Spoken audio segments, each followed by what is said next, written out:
여러분 안녕하십니까. 경제 현장 오늘 고광철입니다. 오늘의 주요 뉴스 전해드리겠습니다. 정부는 국민성장펀드 가동 첫 해인 내년에 30조 원 이상의 자금을 투자할 방침입니다. 지원액은 AI에 6조 원, 반도체 4조 2천억 원, 모빌리티에 3조 1천억 원 등 12개 산업 생태에게 유연하게 배분할 계획입니다. 정부는 산업경쟁력 강화 관계장관 회의에서 내년도 국민성장펀드 운용 계획을 확정했습니다. 영풍 MBK 파트너스 연합이 고려아연의 미국 재련소 건설 프로젝트에 대한 법적 대응에 나섰습니다. 고려아연 이사회가 해외 재련소 건설과 제3자 배정 유상증자를 의결한 데 대해서 영풍 MBK 연합이 신주 발행 금지 가처분 신청을 법원에 냈습니다. 고려아연은 미국 전쟁부 상무부 등과 파트너십을 맺고 재련소를 세운다는 계획인데 경영권 분쟁을 벌이고 있는 영풍 MBK 연합이 반발하고 나선 겁니다. 엔비디아 등 주요 기술기업이 상장된 나스닥 시장이 사실상 24시간 거래를 준비 중이라고 로이터 통신이 보도했습니다. 글로벌 투자자들의 미국 주식 거래 수요가 늘어나는 흐름에 대응하기 위해서인데요. 지금은 미국 동부시간 기준 오전 9시 30분부터 오후 4시까지 정규장이 열리고 앞뒤로 개장 전과 시간의 거래가 이루어지는데 앞으로는 주간 거래와 야간 거래 두 가지로 사실상 24시간 운영한다는 계획입니다. 국민연금이 원달러 환율 급등에 따른 환손실에 대비하기 위해 전략적 환해지를 내년 말까지 연장합니다. 한국은행과 맺은 650달러 규모의 외환 스와프 계약도 내년 말까지 연장하는데요. 국민연금의 환해지가 환율 흐름을 바꿔놓을지 노후 자금을 갉아먹지는 않을지 이어지는 집중 진단에서 살펴보겠습니다. 경제 현장 오늘은 SBS BJ앱과 유튜브에서도 실시간 시청 가능합니다. SBS BJ앱을 다운받아 시청하면 더 많은 정보와 뉴스를 볼 수 있습니다.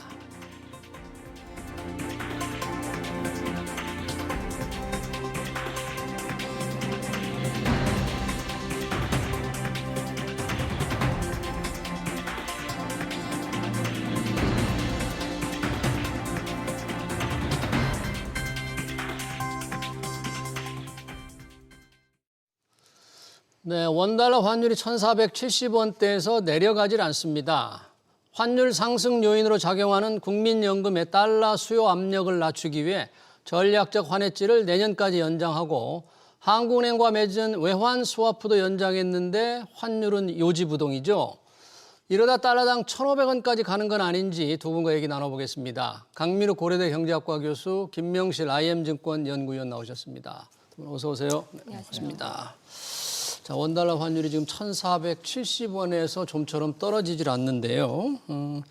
미국 달러와 가치도 그렇게 높지 않고 전반적으로 달러 인덱스라고 하는 주요 통화에 대한 달러 지수도 떨어지는데 왜 원화만 유독 약세를 보이는지. 김명실 의원님, 왜 원화만 이렇게 약해가지고 달러가 달러당 1,470원대에서 좀처럼 움직이질 않습니까?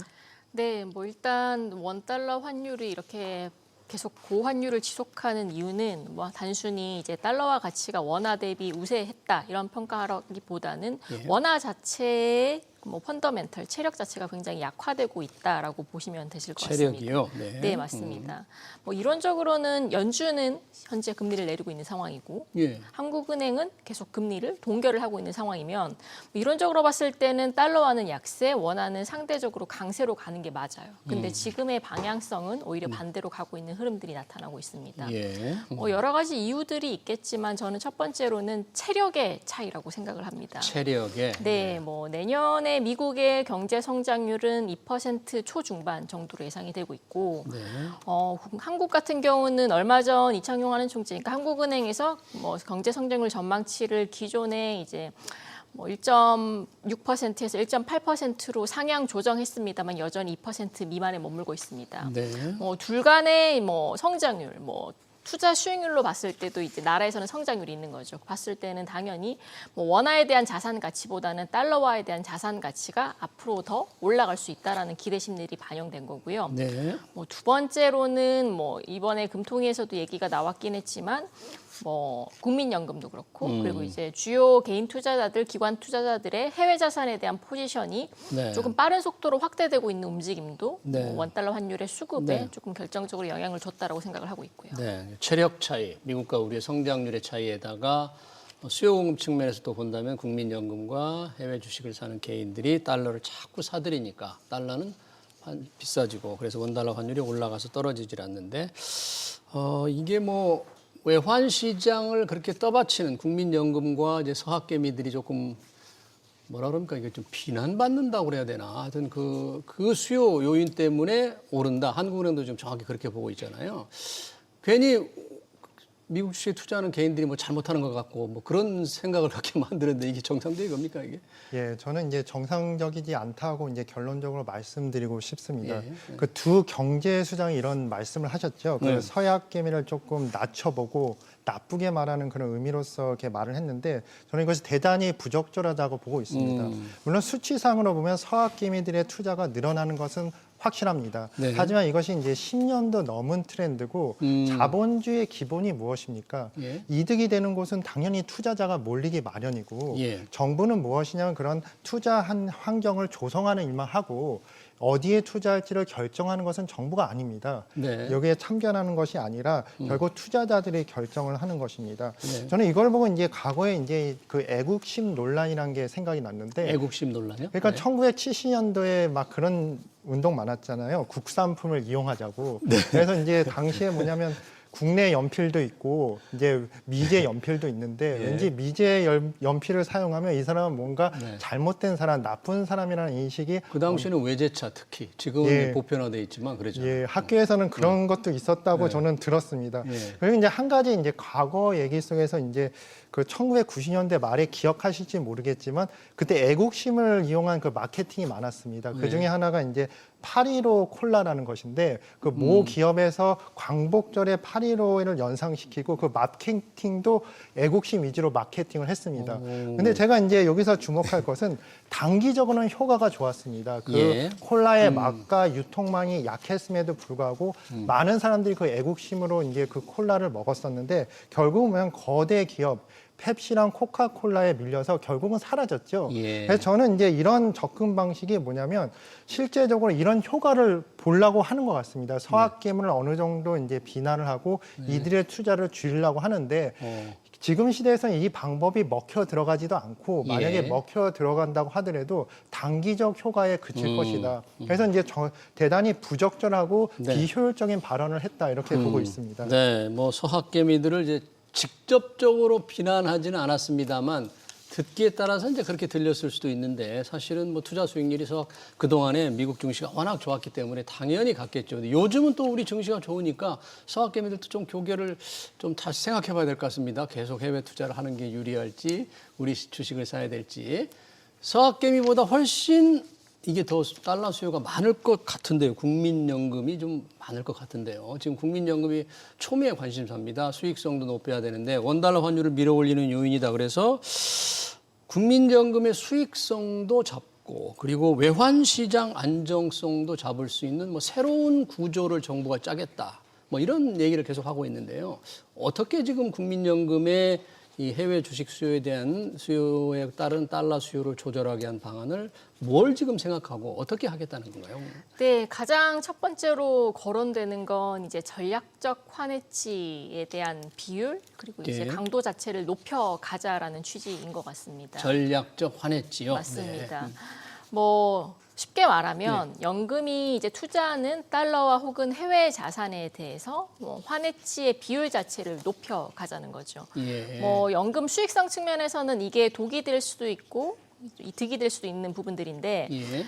독이 될 수 있는 부분들은 뭐 결국에 환해치에 대한 비율 그리고 규모 자체를 늘리려면 그만큼 환해치에 지불해야 되는 코스트 자체가 늘어날 수 있습니다. 환해치도 비용이 따른다 이 네, 얘기죠. 뭐 기존의 환해치 비용을 10을 냈다면 전략적 환해치의 구축을 통해서 앞으로 장기간 환해치를 계속 가져가는 행태로 간다면 10이 아니라 30, 40 정도로 비용이 늘어날 수 있는 부분들이 있습니다. 예. 근데 또 반대의 측면에서는 이제 지금처럼 원달러 환율의 변동성이 굉장히 커지고 환율의 방향성이 계속 올라가는 모습들이 관측이 될 거라면 환해치를 통해서 FX 관련된 손실들을 줄여 나가는 거죠. 예. 코스트보다는 이제 뭐 코스트 그 헤지를 통해서 줄여가는 그 손실 자체를 막을 수 있는 부분이 커진다면 이건 어떻게 보면 비용을 세이브할 수 있는 부분들이기 때문에 이 둘 간의 조절을 통해서 결국에 연금의 수익성의 안정성을 확보하자는 취지 자체는 만들어지고 있는 것 같습니다. 예. 뭐 연금이 뭐 기본적으로 뭐 일일 일비하는 투자 자산이 아니잖아요. 네. 운영사나 뭐 이런 것처럼 뭐 결국에는 장기 플로우 관점에서 국민의 뭐 장기 투자에 대한 자산들을 관리하는 그런 개념인데 예. 뭐 환율에 대한 변동성을 일부 제거함으로써 장기 투자 수익률 측면에서는 조금 환에 대한 노출성을 감소시킬 수 있다는 부분들은 긍정적으로 평가가 되고 예. 뭐 단기적으로 연준이 전략적 환해치를 크게 하게 되면 결국 이제 메커니즘 측면에서는 뭐 달러 선물 매도라든지 외화 수합 같은 통화량들 체결을 통해서 환해치를 관리하게 됩니다. 네. 그럼 일시적으로 이제 연금의 달러와 선물한 매도가 커지게 된다면 원달러 환율의 상방 자체를 누르는 첫 번째 요인으로는 작용을 할 수가 있습니다. 네. 근데 그렇다고 해서 연금이 환해치를 늘린다고 해서 환율의 방향성 자체를 바꿀 수 있냐 문제는 조금 별개일 것 같고요. 네. 제가 앞서 말씀드린 것처럼 지금 원달러 환율의 약세는 수급적인 측면들도 물론 중요합니다만 네. 결국에 펀더멘털 간의 체력 차이에 의해서 발생하고 있는 구조적인 측면들이 굉장히 크기 때문에 예. 단순히 연금의 전략적 환해치 증가로 원달러 환율의 약세가 해결될 거야라고 조금 연결짓기는 어렵지 않을까라고 보고 있습니다. 어제 이제 정부가 기금운용위원회에서 그런 걸 이제 발표를 했는데 전략적 환해치를 내년까지 연장을 하고 한국은행과 외환 스와프도 좀 연장을 했잖아요. 그러니까 필요한 달러를 뭐 시장에 사지 말고 한국은행에서 뭐 원화를 좀 맡기고 가져와라는 게 이제 스와프지 않습니까? 그리고 전략적 환해치도 아까 이제 선물한 매도를 한다는 건데 그런 게 발표했는데도 뭔가 시장이 조금 영향을 받아서 원달러 환율이 조금 떨어질 줄 알았는데 뭐 오늘 보니까 별 그 영향이 거의 없는 것 같은 느낌이 들어요. 외환시장 움직임만 보면. 예, 맞습니다. 별로 그렇게 영향을 못 준 것 같은데 예. 실제적으로 저는 영향이 미미할 거라고 보거든요. 미미할 한국은행이랑 이제 환율 수합이라는 스와프? 문제도 실제적으로 수합이란 게 이제 돈을 아예 주고 그런 게 아니잖아요. 이게 빌려주는 거죠. 임시적으로 빌려주고 예. 만약에 국민연금공단에서 이제 달러를 한국은행 받으면 네. 원화를 주겠죠. 근데 원화를 이것이 주고. 이제 이걸로 끝나는 게 아니라 만기가 되면 다시 되돌려 줘야 되는 것입니다. 그래서 장기적으로는 이것도 효과가 없을 수 있다. 장기적으로는. 근데 하지만 지금 워낙 이 환율 시장이 불안정하기 때문에 정부가 이렇게 밀어붙여갖고 이렇게 수합을 연장하게끔 한 것 같은데 예. 저는 이제 근본적인 문제가 뭐냐 이것이 그렇게 장기적으로 효과가 없을 것 같고 네. 그 두 번째는 뭐냐면 실질적으로 국민연금이란 것은 우리나라의 미래 그리고 미래 세대의 부를 책임지는 엄청나게 중요한 기관이라는 것입니다. 그렇죠. 이런 중요한 걸 가지고 이제 환율 문제도 그렇게 중요하지 않다는 것이 아니라 이 환율 문제는 어떻게 단기적인 그런 경제에 영향을 주는 요소고 상대적으로 예. 국민연금은 장기적인 요소를 주는 거라서 더 큰 거를 위해서 더 작은 걸 위해서 큰 거를 희생하는 그런 꼴이 아닐까 하는 생각이 듭니다. 야구 사자성어로 따지면 뭐 소탐 대실이라는 생각이 소탐 들고 대실이요? 그리고 네. 단기적 성과를 위해서 이제 장기적인 성과를 무시한다는 뭐 언발의 오줌누기라는 그런 단어가 생각이 그래요? 나는데 그만큼 정부가 급한 거는 확실한 것 같습니다. 네. 이 환율 실제적으로 환율이 이제 오르는 것은 문제가 되는 건 뭐냐면 이제 물가에 영향을 미쳐서 수입 물가. 예, 네. 정치적으로 상당히 부담이 되는 것이고요. 이게 예. 서민층한테 그대로 타격이 가는 것은 정치적으로 부담이 늘어나는 것이고요. 네. 두 번째는 이제 제가 생각하기엔 더 큰 문제가 되는 것은 이 변동성 같습니다. 그래서 어느 정도 이 변동성을 줄이기 위해서 정부가 뭐냐면 국민연금에 대해서 환해지 그 네. 정책까지 써서 이것을 묶어놓을 우리는 그런 마음의 준비가 됐다고 해서 시장에 어떻게 보면 이 환율이 오르지 말라는 신호를 주는 차원으로 해석을 해봅니다. 네. 하지만 결과적으로 이제 생각했을 적에는 국민연금까지 이제 거론하는 것은 정부가 너무 나간 게 아닐까 이렇게 생각을 해봅니다. 그러니까요. 우리 강 교수님은 이제 소탐 대실일 수도 있고 효과 면에서는 또 언발의 오줌 누길 수도 있다고 그랬는데 정부도 정말 얼마나 다급했겠습니까? 국민연금의 달러 수요 압력을 좀 줄이기 위해서인데 그 전략적 환해지를 한동안 안 하다가 한 최근 몇 년 전부터 다시 한 거잖아요. 그러니까 오랜 동안 안 했다는 얘기는 환해지 안 하고 그대로 달러 변화에 노출시키는 게 오히려 전체적으로 수익률이 높았다. 뭐 이런 판단 때문 아니었습니까? 그렇죠. 뭐 원화의 방향성 자체가 현재처럼 좀 빠른 속도로 올라가지도 않았고 변동성 자체도 굉장히 낮았었기 때문에 달러와 강세로 인해서 어느 정도 손실을 본다고 하더라도 그게 이제 환해치 코스트보다는 낮았었습니다. 예. 그래서 연금의 수익성 측면에서는 환해치에 대한 그런 니즈 자체가 지금보다는 훨씬 더 낮았다라고 보시면 되실 것 같고요. 예. 환해지를 지금 하는 과정에서 시장에서는 연금이 어느 수준에서 해지를 한다 이런 게 다 소문이 돌면서 오히려 외국 은행들이 투기 수요라고 해야 됩니까? 어떤 그런 이익을 좀 얻고 있다는 그런 소문도 있던데요. 그렇죠. 뭐 이게 구체적으로 이제 좀 확정된 사실은 아니고요. 네. 이제 뭐 원달러 환율이 내년에 뭐 1,500원대까지 갈 수 있다. 이런 시장의 썰들이 들리면서 그 레벨이 정해진 것은 같습니다. 구체적으로 연금이 제시한 수치도 없었고 예. 거기에 대해서 뭐 특정 수요가 나왔지만 뭐 그렇다고 해서 이게 확정된 수요는 아니기 때문에 뭐 이거를 연금의 실제 수요라고 연결짓기는 조금 다소 어렵다라고 보고는 있습니다. 네, 그러네요. 이제 소탐 대실 해가지고 대실이라는 게 우리 연금이 이 노후의 버팀목인데 혹시 수익률에 기대했던 것보다 못 낼 수 있는 이 외환 시장에 동원됨으로써 그런 건 좀 막아야 되는 거잖아요. 소탐 대실을 막아야 되는데 현재로서는 지금 환율 변동성이 워낙 크고 상승 압력이 너무 크기 때문에 정부가 지금 나선 것 같습니다. 정부는 또 수출 기업들에 대해서도 달러를 조금 내놓으라, 달러를 쥐고 있지 마라 이런 압력을 넣는 것 같은데 이 부분에서는 달러가 기업들이 안 나오는 겁니까? 실제 없는 겁니까 지금? 예, 일단은 이제 정부 입장에서는 기업들이 달러를 많이 갖고 있다고 파악을 하는데 예.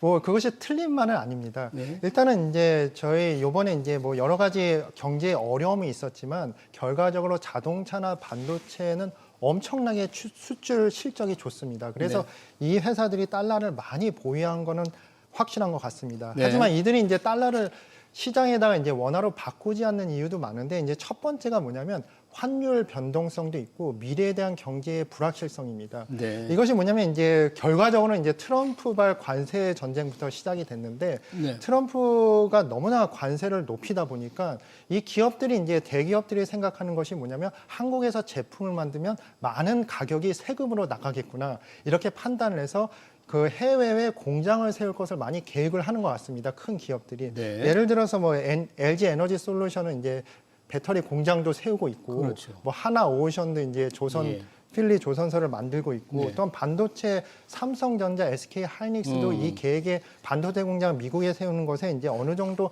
추진을 하고 있는데. 이런 입장에서 기업들이 뭐냐면 이 달러 자체를 갖고 있어야지 미래의 투자가 용이하기 때문에 달러를 갖고 있고 또한 뭐냐면 환율이 엄청나게 변동을 하는 상황에서 우리나라 이제 수출 기업이라 그래도 그 환율이 오른다고 굉장히 좋은 건 아닙니다. 왜 그러냐면 많은 원자재나 또 부품들을 또 수입을 하기 때문에 최대 수출 업체가 어떻게 보면 최대 수입 업체입니다. 지금 현실적으로.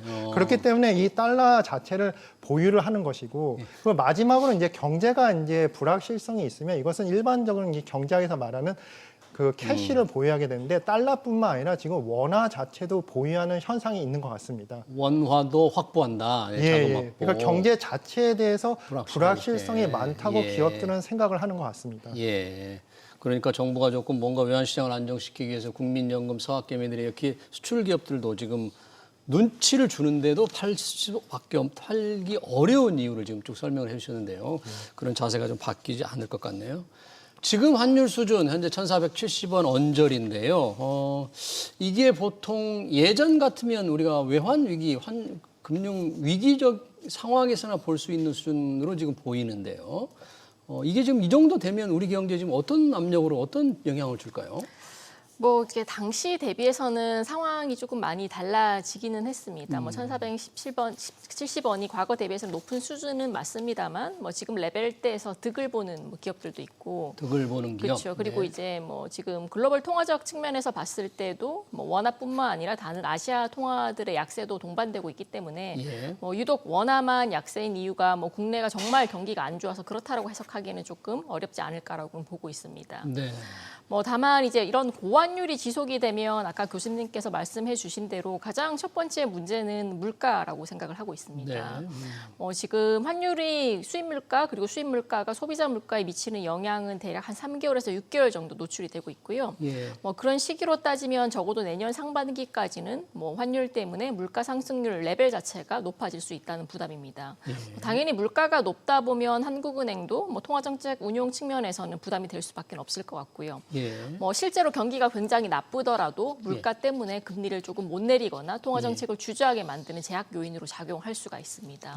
뭐 이런 부분들이 가장 첫 번째 부작용일 것 같고요. 두 번째로 이제 외국인 투자자의 플로우라고 생각을 하고 있고요. 외국인 투자자들이요. 네, 최근에 이제 주식 시장을 보면 뭐 당연히 이제 뭐 기관들의 자금은 변동성을 가질 수밖에 없는데 뭐 외국인들이 연속적으로 국내 원화 주식을 뭐 하루에 1조 원 이상 매도하는 현상들이 빈번하게 발생을 하고 이게 있습니다. 환율의 영향으로 좀 보십니까? 네. 뭐 이게 뭐 닭이 먼저냐 달걀이 네. 먼저냐의 뭐 차이가 있겠지만 원화 자산이 안 좋아서 빠져나가는 행태도 있을 것 같고요. 예. 그리고 환율에 의한 이제 변동성에 노출 부담이 커서 빠져나가는 부분들도 있을 것 같습니다. 근데 이건 비단 주식뿐만 아니라 채권 시장에서도 똑같은 현상들이 나타나고 있습니다. 네. 뭐 실제로 올해 이제 현물 채권에 대해서는 외국인들의 순매수가 크게 발생을 했었는데 선물 시장 중심으로는 외국인들의 대량 매도가 주식 시장과 만만치 않게 크게 발생을 했었습니다. 결국에 원화 자산에 대한 매력도 측면에서는 이전 대비 외국인들의 시각 자체가 조금 부정적으로 바뀌고 있는 흐름은 뭐 조금 앞으로도 조금 저희가 조금 리스크를 가지고 주의 있게 봐야 될 요인이지 않을까라고 생각을 하고 있습니다. 네, 외국인들이 원달러 환율이 굉장히 지금 높은 수준인데 더 올라갈 것 같으면 상당히 조금 평가이익이 줄어들고 손실을 볼 수 있기 때문에 지금 순매도를 보이고 있다는데 거꾸로 서학개미 입장에서 본다면요. 해외 주식을 많이 사는 사람들 입장에서 본다면 이제 뭐 이거보다 더 오를까 뭐 이런 생각이 들 수도 있지 않습니까? 그러면 그동안 많이 투자해온 사람들은 오히려 지금 투자를 줄이고 해외 주식을 덜 사고 국내 주식을 사는 게 좀 유리하지 않을까 이렇게 싶기도 한데. 예, 그것이 그렇게 따지면 그렇게 생각할 수 있는데 이게 쉬운 그렇지 문제는 않습니까? 아닌 것 같습니다. 네. 일단은 국내 주식 시장을 보면 이제 이재명 대통령이 취임하기 전에는 네. 3,000 코스피 지수가 3,000 아래였지 않습니까? 그렇죠. 그것이 이제 넘었고 이제 지금 4,000이 넘었는데 그 해외 투자자도 그렇고 이제 국내 투자하시는 분들도 그렇고 이게 더 이상 주식 시장이 오를까 이거에 대해 의문점을 많이 갖는 것 같습니다. 이보다 더 예. 뛸까? 이게 첫 번째 이유가 뭐냐면 일단 네. 주식 시장이 이렇게 빨리 오르는 것이 뭐냐면 국가의 이제 경제 펀더멘털이 좋아졌다는 이유보다는 네. 이게 유동성 확대 이유가 많은 것 같습니다. 이 네. 유동성은 이제 이재명 정부가 취임해서부터 일단 글로벌 시장에서 국가 경쟁력을 키우려면 지금이 기회다. 그 AI 산업에 대해서도 말하고 또한 내수 시장을 활성화시키기 위해서 이제 소비 쿠폰도 반영이지 않습니까? 네. 여러 가지 문제로서 유동성이 엄청나게 확대가 됐는데 이 돈이 이제 주식 시장으로 많이 들어가서 오른 게 아닐까 이런 판단이 첫 번째 판단이고 돈의 힘으로 네. 올랐다. 그 네. 또 다른 증거가 뭐냐면 네. 이 이재명 정부에서 엄청난 부동산 수요 억제 정책을 함에도 불구하고 부동산 가격도 지금 계속 오르고 있습니다. 네, 안 잡혀요. 예, 안 잡히는 이유가 뭐냐면 이제 부동산 시장이 좋아서기보다는 예. 부동산의 미래가 있다고 그렇게 생각하는 이유도 있지만은 이것도 유동성 문제인 것 같습니다. 네. 그나마 부동산 시장을 이렇게 묶어놔서 그 돈이 이제 주식 시장에 흘러서 이렇게 오른 거거든요. 네. 그래서 이제 제가 생각하기에는 이제 환율 문제도 미래에 대한 예측이 불가능하고 네. 주식 시장도 그렇게 긍정적으로 보기에는 상당히 어려운 것 같습니다. 네, 그렇군요. 돈의 힘, 많이 재정도 늘어나고 황군의 통화도 늘어나고 그 돈의 힘으로 주식과 부동산이 오르는 거지 뭔가 그 한국의 전반적인 경제 구조가 근본적으로 지금 좋아져서 오르는 게 아니지 않느냐 이렇게 강 교수님 이제 분석을 해주셨는데 그러면 우리 성장률 아까 미국과 우리의 성장률 차이도 설명을 해주셨고 지금 무역 상황, 경상 수지 같은 이런 걸로만 본다면 지금 원달러 환율이 현재 수준이 뭐라고 합니까? 적정합니까? 어느 정도가 지금 적정한 수준이라고 해야 됩니까? 어떻게 예상을 할까요? 물론 이제 추세적으로는 많이 올랐기 때문에 일각에서는 이제 고점 다 왔다 이런 시각들도 있지만 네. 펀더멘털은 변한 게 없습니다. 거기다가 외화 관련된 수급들도 뭐 지금 정부의 조치가 나온다고 하더라도 오늘도 이제 결국에는 이제 환율 상승세를 막지 못했고요. 예. 뭐 내년도의 경제 상황과 통화 정책 그리고 재정의 상황을 봤을 때는 여전히 원달러 환율의 상방 압력은 열려 있는 상황이라고 보시면 좋을 것 같습니다. 더 오를 가능성도 있다요. 네, 뭐 일각에서는 2,000원대 관련된 발언들도 지금 나오고 있는 상황인데 뭐 그렇게 보는 사람도 있었어요. 네, 뭐 극단적인 숫자긴 하지만 뭐 결국에 환율의 하방보다는 상방의 압력이 내년에도 훨씬 더 많다는 그런 부분들이 확인이 되고 있고요. 예. 뭐 실제로 아까 뭐 통화량 그리고 이제 재정에 대한 부분들도 말씀을 주셨는데 교수님께서도 예. 미국은 현재 이제 재정 적자를 줄이기 위한 일정 부분 긴축에 대한 정책을 재정 쪽에서는 드라이브를 걸고 있습니다. 그래서 네. 국내는 이제 올해 예산안 그리고 내년도 예산안 확정 수치를 보면 여전히 재정을 조금 더 늘려서 경기를 부양하자는 쪽으로 가고 있기 때문에 그렇죠. 화폐 양 측면에서도 봤을 때는 달러화보다 원화가 상대적으로 약세 쪽으로 가는 국면이 나올 가능성들은 높다라고는 보고 있습니다. 네. 그리고 얼마 전에 이제 12월 1일부터 연준의 QT가 종료가 됐습니다. 네. 그 말은즉슨 그 전까지는 연준이 시장의 유동성을 흡수하는 정책들을 계속적으로 해왔다는 거고요. 예. 반면에 한국은행은 올해 2월달, 5월달 정책금리 인하를 시도하면서 시장의 유동성을 푸는 정책을 시도를 했었습니다. 네. 뭐 거기다가 말씀 주신 것처럼 민생 쿠폰이라든지 뭐 시중 유동성을 직접적으로 쏘아주는 정책들을 네. 계속적으로 해왔기 때문에 거기에 대한 부차적인 현상들이 현재 통화량 가치의 증가로 이어지고 원달러 환율의 약세를 유도했다라고 보시면 좋을 것 같고 네. 내년에도 그 환경 자체가 변하지는 않을 것 같습니다. 네. 그리고 두 번째로 제가 생각하는 건 다른 타 국가 통화 간의 동조일 것 같은데 다른 나라 통화와 맞습니다. 예를 들면 일본이나 이런 데 말씀하시는 네, 건가요? 이제 일본이 12월 달 이제 BOJ에서 금리 인상을 한다라는 그런 네. 주장들이 수차례 예고가 되어 왔었고 사실상 0.75%까지 인상을 할 가능성들이 높다라고는 보고 있습니다. 네. 그래서 BOJ가 기준금리를 인상하게 되면 이거는 이제 엔화 강세의 그 재료이기 때문에 뭐 원화도 이제 일정 부분 엔화 강세에 동조화되지 않을까 이런 일각의 심리들도 있습니다. 네. 다만 이제 뭐 이번 일본 BOJ의 금리 인상은 시장에서 수차례 예고가 됐었고요. 네. 당초 실제 예상했던 인상 속도보다는 상당 부분 슬로우해졌습니다. 아, 네. 내년에도 뭐 두세 차례 추가적인 인상이 아니라 1%대에서 일본은행의 인상 사이클이 종료가 된다라는 시각들도 크기 때문에 네. 단순히 이번 12월 달 BOJ 인상만으로 엔화 강세가 촉발되면서 원화도 동반 강세로 갈 거다라고 연결짓기는 힘들 것 같고요. 네. 오히려 그거보다는 이제 또 다른 아시아 통화죠. 중국 위안화 통화입니다. 위안화가 약세인가요? 네. 맞습니다. 네. 지금 중국 정부가 뭐 수차례 인민은행이 통화 정책을 통화 완화 쪽으로 이제 틀고 뭐 네. 지금 직접적으로 이제 시장 개입을 하면서 뭐 경기 부양을 위해서 여러 가지 노력들을 하고 있는데 네. 실제로 이제 내수 투자 지표는 여전히 부진한 흐름들을 보여주고 예. 있습니다. 거기다가 구조적으로 부동산 관련된 경기들은 계속적으로 조금 다운된 상황이고요. 그러면 위안화의 구조 자체도 인민은행의 추가적인 완화 조치 때문에 추가적으로 약세로 갈 용인이 커서 결국에는 원달러 환율 원화 자체가 뭐 엔화의 강세에 영향을 받기보다는 상대적으로 엔화 강세가 약할 수 있는 첫 번째 이유, 두 번째로는 위안화 약세 같은 이제 아시아 통화 약세 영향을 받으면서 내년도에도 약세 압력이 빈번하게 나타날 가능성들이 크다라고 보고 있습니다. 혹시 내년에 원달러 환율 이렇게 전망치 같은 게 있습니까? IM증권에서? 네, 있습니다. 어떤 건가요? 뭐 저희는 지금 1,400원에서 1,550원 정도로 보고 있고요. 1,400원에서 1,550원. 맞습니다. 상방이 1,550원까지 갈 수도 있고 또 1,400원까지 떨어질 수도 네, 있고요. 근데 이제 그 말은즉슨 이전처럼 1,300원대의 회귀 자체는 조금 어렵지 않을까라는 생각을 가지고 있습니다. 그러네요. 1,300원대로 돌아갈 생각은 기대할 수 없다. 그런 얘기네요. 이제 새로운 노말 1,400원 이상 더 올라갈 수도 있고요. 지금 환율의 여러 가지 변수를 이제 말씀을 해주셨는데 또 환율에 영향을 미치는 게 순수한 달러 가치가 어떻게 되느냐도 영향을 미칠 수 있지 않습니까? 그 달러 값은 미 연준의 통화 정책에 영향을 받을 텐데요. 미 연준이 이제 내년에도 금리를 좀 낮춘다.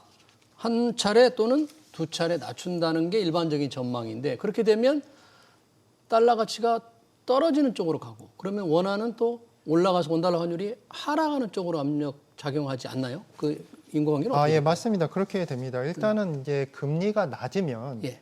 그 만약에 금리가 낮으면 그 돈으로 얻을 수 있는 이자가 낮아지는 거기 때문에 네. 돈의 가치가 내려갑니다. 지금 현재 이제 대한민국의 기준금리가 미국 기준금리보다 훨씬 낮죠? 네. 낮은 상황이라서 지금 원화 가치가 그래서 낮다는 그런 분석이 많습니다. 예. 근데 이제 긍정적인 사실은 이제 맞습니다. 미국의 이제 고용 지표가 안 좋아지고 예. 여러 경제에 이제 불안정한 면이 보이기 때문에 금리를 더 오르지 않을까 이렇게 생각을 하는데 대표적으로 트럼프가 가장 원하는 것이 금리를 올리는 것입니다. 내리는 거예요. 그렇죠? 예, 금리를 내리는 겁니다. 거예요? 예, 네. 내리는 겁니다. 트럼프가 원하는 게 금리를 내리는 네, 것인데 네. 지금 파월 의장이 그거에 반박을 많이 하지 않았습니까? 네, 하지만 이제 결국 뭐냐 연준도 트럼프 세력으로 교체가 될 거고 네. 그리고 이제 파월 의장의 임기가 이제 내년 중 5월 달에 이제 네. 끝나기 때문에 결국은 뭐냐면 금리를 내릴 수밖에 없는 그런 사정이 될 것 같습니다. 예. 그렇게 되면 이제 금리 차가 이제 줄어들어서 결국은 뭐냐면 우리나라의 그 환율 문제에 있어서 환율도 약간 내리는 효과가 있을 거라고 기대를 하고 있습니다. 예. 그러나 금리가 미국 달러와 금리가 낮아져서 달러가 아래쪽으로 가더라도 그럼 우리 원화가 올라가야 되는데 또 원화가 더 내려갈 환율이 더 올라갈 수 있는 또 여러 가지 여건이 있기 때문에 유독 원화 환율 전망이 쉽진 않을 것 같습니다. 전반적으로 아까 엔화 가치도 일본이 금리를 올리더라도 엔화 가치 상승이 어느 정도 예정돼 있기 때문에 오히려 위안화 환율 약세와 동조화될 가능성이 있다는 점. 그래서 IM증권에서 1,400원에서 1,550원. 2,000원 전망은 또 누가 한 겁니까? 뭐 일부 이제 조금 유튜브를 하시는 분들이 또 그렇군요. 말씀하시더라고요. 네. 네, 원화 환율 전망 우리 경제에도 영향을 많이 미치고 또 우리 자산 운용에도 영향을 미치는 기 때문에 실제 내년 어떻게 될지 좀 지켜봐야 될 것 같습니다. 급등하는 환율 전망, 환율과 환해지, 국민연금 환해지 전략까지 관련 토론을 여기서 마쳐야 될 것 같습니다. 지금까지 강민욱 고려대 경제학과 교수, 김명실 IM증권 연구위원이었습니다. 고맙습니다. 네.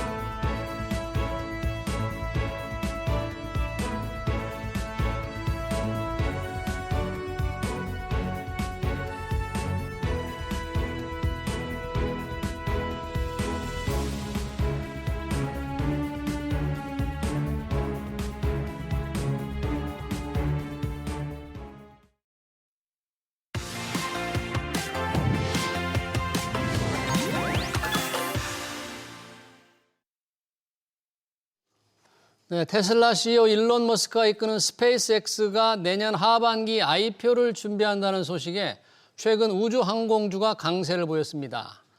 스페이스X의 기업 가치가 최대 1조 5천억 달러로 예상되면서 벌써부터 서학개미들이 군침을 흘리고 있는데요. 스페이스X의 기술력은 어떤지, IPO로 수혜를 받을 기업은 어딘지 정의훈 유진투자증권 연구원 모시고 얘기 들어보겠습니다. 어서 오십시오. 안녕하십니까. 반갑습니다. 스페이스X, 일론 머스크의 우주항공 기업인데요. IPO 얘기가 나왔네요. 어떻게 IPO 준비를 한다는 얘기가 나왔나요? IPO 얘기는 먼저 언론 보도를 통해서 월스트리트 저널이 보도를 했습니다. 예. 네, 스페이스X가 최근에 이제 내부자 거래로 주식을 거래를 하면서 네. 이제 그 가치 평가를 받은 게 약 8천억 달러이거든요. 아, 내부 거래로? 예, 그러니까 주식 이제 비상장 기업이기 때문에 보통 펀딩을 받거나 아니면 주식을 가지고 있는 내부자들의 거래를 통해서 가치 평가를 꾸준히 받아왔었습니다. 아, 직원이 또 누군가에게 주식을 팔 때? 맞습니다. 그 해보니까? 네, 8천억 달러 8천억 달러 기업 가치를 예상했다. 기업 가치를 예상했는데 네. 이제 여기에서 이제 언론 보도에 따르면 이제 CFO가 주주 서한을 이제 보내는 과정에서 어떤 상장과 관련된 암시된 내용을 포함을 시켰다라는 보도가 나오면서 월스트리트 저널이 이제 처음 보도를 했고 예. 거기에 이제 후속 보도들이 이제 나오면서 네.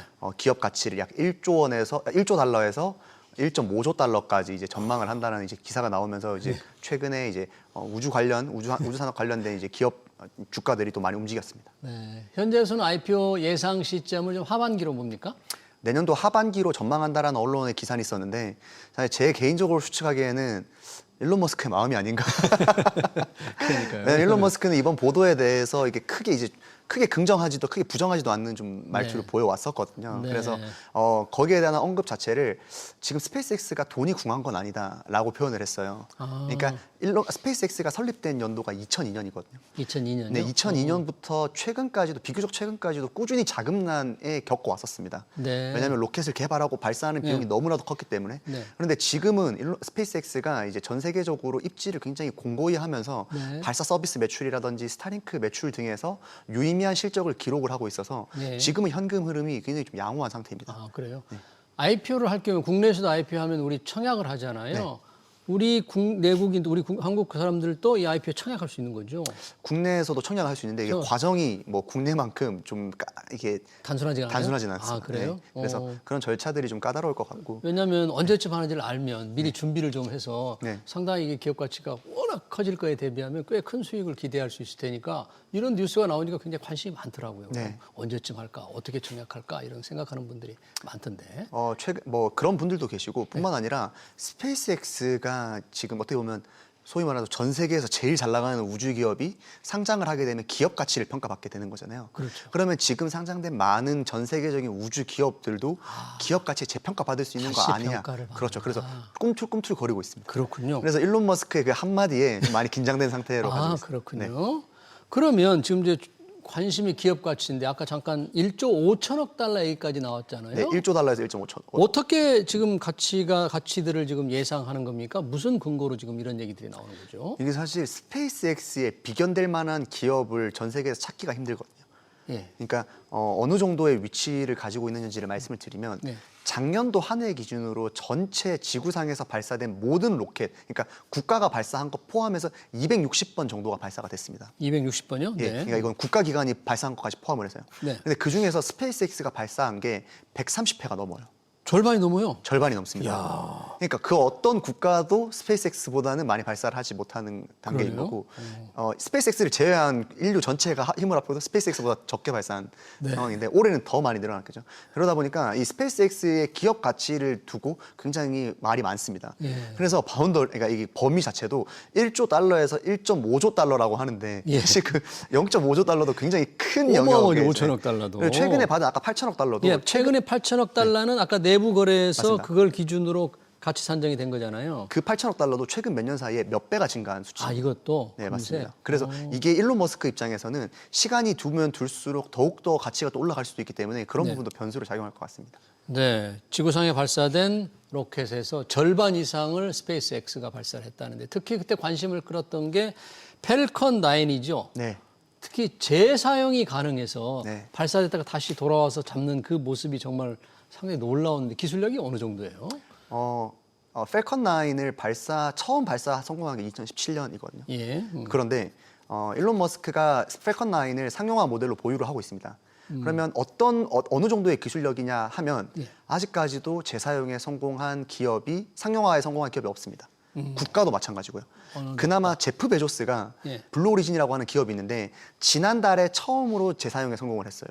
지난달에요. 뉴글렌이라고 네. 하는 기업에. 예. 그러니까 그만큼 거의 한 7, 8년에 가까운 기술 격차가 2등 기업과 지금 나고 있는 상황이라고 독보적이라고 할 수 있네요. 독보적인 거죠. 예. 발사를 그만큼 할 수 있었던 이유는 홀로만이 이제 재사용 로켓 기술을 가지고 있기 때문에 비용적인 측면에서 굉장한 메리트를 가지고 있습니다. 그러네요. 그래서 우리나라 같은 경우에도 사실 누리호라고 하는 발사체 기술을 가지고 있는데 예. 우리나라도 원할 때는 언제든지 이제 발사할 수 있다는 장점은 있는데 우리나라도 좀 중요한 위성, 비싼 위성을 발사할 때는 스페이스X의 펠컨 9에 실습니다. 펠컨 9을. 네. 그런데 우리나라가 위성 발사가 좀 지연되는 상황이 최근에 벌어지고 있거든요. 예. 그게 왜 그러냐면 스페이스X에서 우리 지금 예약이 너무 꽉 차서 좀 뒤로 미루겠다 하는 상황이에요. 그러니까 네, 차가 밀려 있군요. 예, 이게 공급이 수요를 이제 못 따라가고 있는 상황입니다. 어. 그래서 굉장히 이제 공급자가 좀 힘이 좋은 그런 예. 시장이라고 생각하시면 될 것 같아요.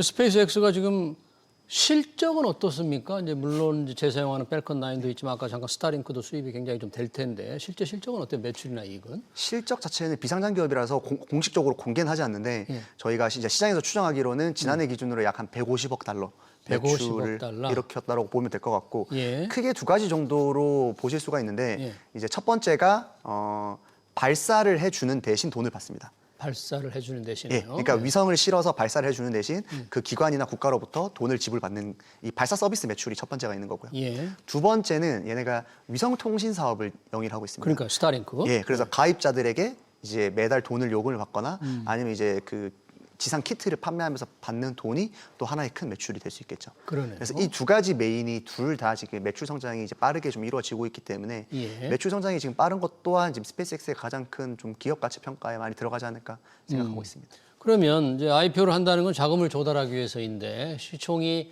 만약에 기대대로 1조 5천억 달러가 된다면 신주 발행이나 구주 매출을 통해서 조달하는 자금이 또 엄청날 거 아닙니까? 네. 어디다 돈을 쓰려고 지금 이렇게 IPO를 하는 걸까요? 스페이스X는? 스페이스X가 돈 쓸 곳은 너무 많습니다. 사실. 너무 많아요? 그러니까 일단 지금 자사가 개발하고 있는 로켓들이 있거든요. 예. 그러니까 스타쉽이라고 하는 로켓인데 예. 인류 역사상 가장 강력한 로켓을 지금 개발하고 있어요. 스타쉽? 예. 오, 시청자분들이나 투자자분들께서도 되게 그 유명한 밈이 있잖아요. 화성 갈 거라는. 예. 일론 화성. 머스크, 예, 그게 밈으로들 생각하시겠는데 일론 머스크는 거기에 진심이거든요. 화성까지 가기 위해서는 굉장히 강력하고 큰 로켓이 필요한데 그 스타쉽을 지금 개발을 하고 있습니다. 예. 그것도 재사용으로요. 어. 그래서 거기에 이제 들어가는 들어가는 막대한 돈이 있을 거고 예, 화성까지 이제 가기 위한 막대한 비용 그리고 추가적으로 예. 최근에 많이 나오고 얘기가 많이 나오는 얘기인데 달에 데이터 센터를 건설할 거라는 얘기가 있어요. 달에다가 데이터 센터를 예. 건설한다. 그러니까 처음에는 이제 달에 기지를 건설하겠다. 예. 인류를 위한 기지를 건설하겠다인데 거기에서 최근에 좀 더 확장돼서 예. 달에 데이터 센터를 건설하겠다. 생각만 해도 비용이 많이 들 것 같죠. 어마어마한 비용이 많이 들고 왜 거기다 굳이 달에다 세울까? 뭐 이런 생각도 드네요. 네, 그래서 그런 부분 때문에 스페이스X가 자금이 필요한 곳은 많다. 아. 네, 말씀드릴 수 있을 것 같습니다. 결국은 IPO에 성공을 한다면 조달 자금이라든지 이런 측면에서 보면은 사상 최대의 IPO가 될 것 같네요. 네, 맞습니다. 지금 비상장 기업으로서도 AI 관련 이제 기업 오픈 AI보다 더 큰 기업 가치를 받는 이번에 스페이스X가 그렇게 될 건데 만약에 1조 달러에서 1.5조 달러로 성장을 하게 되면 역사상 최대치가 되지 않을까 또 전망을 하고 있습니다. 네. 이 스페이스X의 아까 매출이 이제 위성 발사와 또 위성 인터넷, 스타링크에서 나오는데 국내에서도 스타링크가 서비스를 시작했다는데 그래요? 반응이 어때요? 맞습니다. 이게 시작한 지 얼마 안 됐어요. 이게 우리 시장에서 이제 2주 정도, 3주 정도 이제 지난 것 같은데 예. 이제 국내 서비스로 스타링크가 이미 도입이 될 예정이었던 거는 올해 중순부터 예정이 되었었어요. 예. 과기부에서 서비스를 이제 허가를 하면서부터 이제 차차 이제 서비스 이제 준비 기간을 밟으면서 최근에 이제 서비스를 진행했는데 네. 크게 두 가지 정도가 있을 것 같아요. 서비스 형태로는 어떤 거예요? B2C가 있습니다. B2C로. 그러니까 저희 같은 일반 이용자들을 위한 인터넷. B2C 서비스가 있고 B2B 서비스가 있습니다. 네. 예를 들면 뭐 대표적으로 이제 항공 서비스, 항공사와 계약을 맺어서 비행기에서 스타링크 서비스를 이용할 수 있게 하거나 아니면 해운사들, 그러니까 배를 이제 운행하시는 분들을 위해서 예. 이제 거기에 이제 스타링크 서비스를 이용하는 그런 두 가지 형태의 서비스로 지금 국내에서 도입이 되었습니다. 네, 그렇군요. 비행기 안에서나 항공 선박에서 맞습니다. 인터넷을 이용할 수 있게 한다 이런 얘기죠. 요즘 뭐 비행기 안에서도 인터넷 이용되는 게 이게 스타링크 때문에 그런 거예요? 아닙니다. 지금 비행기 안에서 되는 거는 스타링크는 저궤도 위성 통신이거든요. 근데 지금 그 전에는 정지궤도 위성 통신을 썼었어요. 예. 그러다 보니까 기내에서도 인터넷 서비스를 써도 굉장히 제한된 서비스밖에 안 됐었습니다. 예.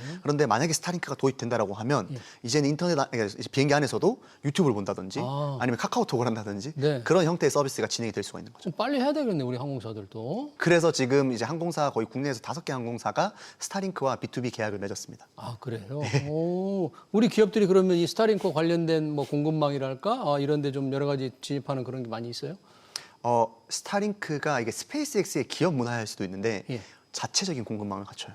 또 자체적으로. 예, 그래서 어떤 위성을 쏘아 올릴 때 위성을 만드는 과정이라든지 발사도 스페이스X가 직접 하잖아요. 네. 발사도 직접 하고 위성도 직접 만들고 심지어 지상 장비 또한 스페이스X가 자체적으로 만들기 때문에 네. 국내에서 어떻게 보면 스타링크에 직접적으로 좀 납품하는 이런 부분들은 좀 제한적입니다. 물론 일부 기업들이 뭐 예를 들면 좀 부품 업체나 이런 부분들은 있을 수 있는데 예. 아무래도 좀 크리티컬하게 좀 큰 비중을 차지하는 건 제한적이라고 말씀드리고 싶습니다. 스타링크가 산업적으로 보면 그러면 어느 정도 확산돼서 어디까지 뻗어나갈 수 있을까요? 이게 좀 우려를 표하시는 분들은 우리나라 통신이 이렇게 잘 발달되어 우리나라에, 있는데 그러니까요. 굳이 스타링크가 왜 우리나라에 들어오냐라고 예. 하실 수도 있는데 스타링크는 적어도 위성통신 사업입니다. 적어도 위성통신 사업은 서비스를 하기 위해 가장 필요한 조건은 지구 전체를 위성으로 감싸야 돼요. 지구 전체를. 위성을 많이 발사해서 지구 전체를 감싸야 돼요. 예. 제가 우리나라만 서비스를 하고 싶다고 해서 우리나라 위에만 위성을 둘 수가 없어요. 네. 그냥 기본적으로 다 깔려 있는 겁니다. 그러면 우리나라에서 굳이 서비스 이용자가 없더라도 우리나라 한반도 위를 위성들이 지나가고 있거든요. 네. 그렇기 때문에 굳이 서비스를 안 할 이유가 없는 거예요. 반대로 얘기를 하는. 네. 그렇기 때문에 그런 방식으로 지금 스타링크가 전 세계적으로 서비스 이용 지역을 엄청나게 넓혀가고 있거든요. 그렇군요. 최근에는 이용자 숫자가 800만 명을 돌파하면서 아시아 지역을 중심으로 이용자 숫자는 더 가파르게 상승할 거라고 전망하고 있습니다. 그러네요. 그러니까 현재는 매출이 대부분 스페이스X의 매출이 스타링크에서 좀 나오고 있는데 앞으로도 더 늘어날 것 같네요. 네.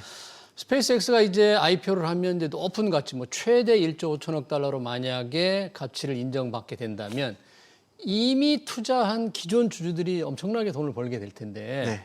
보니까 주주들의 한국에서도 있었어요. 미래에셋 그룹도 있던데 기존 주주들이 주로 어떤 사람들이에요? 물론 당연히 일론 머스크가 제일 많겠죠, 지분이? 맞습니다. 일론 머스크가 아까 전에도 말씀드렸듯이 스페이스X는 늘 돈이 필요했던 기업이었어요. 예. 그래서 2020년대까지만 해도 이제 꾸준히 펀딩을 받았었습니다. 그래서 국내에서 가장 대표적으로는 지금 이제 한화투자증권, 한화투자증권. 죄송합니다. 미래에셋 그렇죠. 미래에셋. 투자증권이 있는데 예. 미래에셋 투자증권이 2022년, 2023년에 거의 2천억 이상을 투자했다라고 그 당시에 알려져 있습니다. 그래요? 그래서 물론 이게 정확한 내부 자료는 아니기 때문에 네. 조금의 이제 오차는 있을 수 있는데 어쨌든 유의미한 굉장히 낮은 낮은 가치일 때 당시 당시 2천억 이상 투자를 했기 때문에 지금 현재 뭐 예를 들면 상장이 되거나 아니면 지금 현재 지분 가치만 놓고 봤을 때는 꽤 유의미하게 좀 올라가 있는 게 아닌가 생각되고 예. 지금 화면에서 보시는 것처럼 알파벳도 이제 벤처 투자를 알파벳. 통해서 이제 돼 있는데 일론 머스크 같은 경우에는 그래서 스페이스X 관련 지분이 거의 40%대까지 내려와 있어요. 예, 그래서, 40%. 그런 부분도 좀 주목하시면 좋을 것 같습니다. 네, 그러네요. 미래에셋그룹이 아까 투자했다는 가격을 알면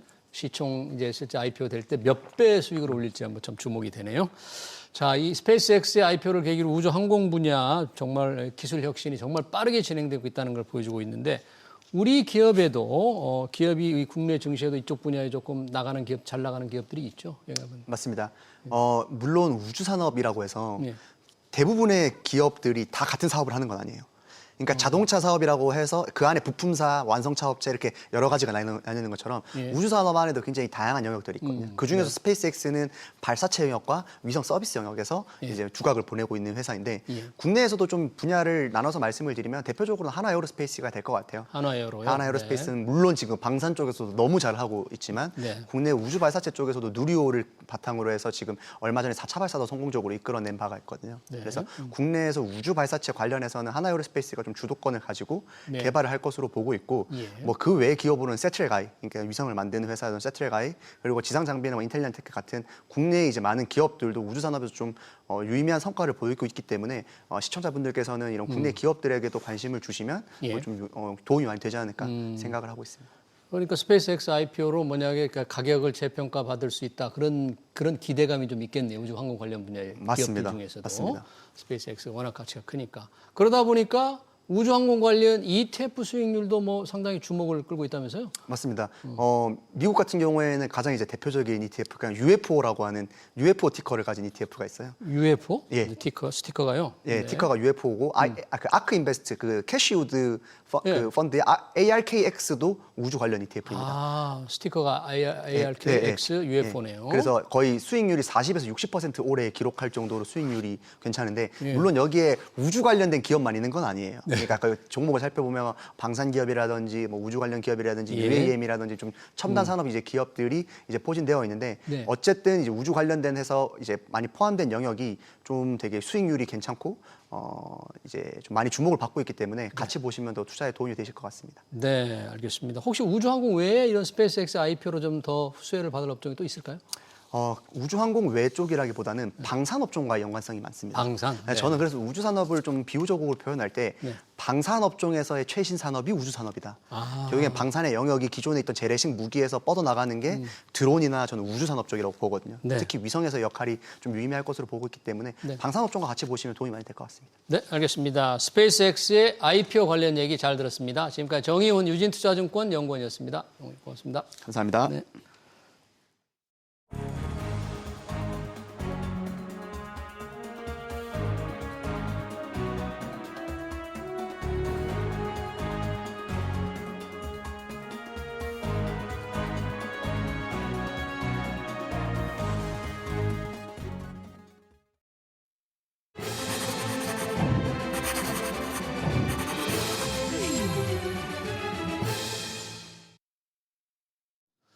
네, 원달러 환율 안정을 위해 국민연금이 구원투수로 등장했습니다. 국민연금이 해외 투자를 위해 막대한 달러를 사들이는데 환율을 과도하게 자극하지 않도록 환해지를 하라는 겁니다.